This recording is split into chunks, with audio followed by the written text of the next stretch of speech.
যে বিগত সময়ে আবরারকে হত্যা করা হয়েছিল, সে শুধু ফেসবুকে দিয়েছিল যে আমরা ভারতকে ইলিশ দিব, আর ভারত আমাদেরকে ইলিশ পালন করার জন্য, ইলিশ চাষ করার জন্য পানি দেবে।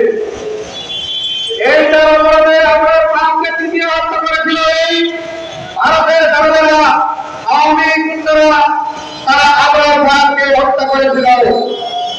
প্রিয় ভাইয়েরা, আমরা জানি ভারতকে এই দেশে দুইজন রাজনীতিবিদ বলেছিল ভারত কখনো বাংলাদেশের মতো হতে পারে না।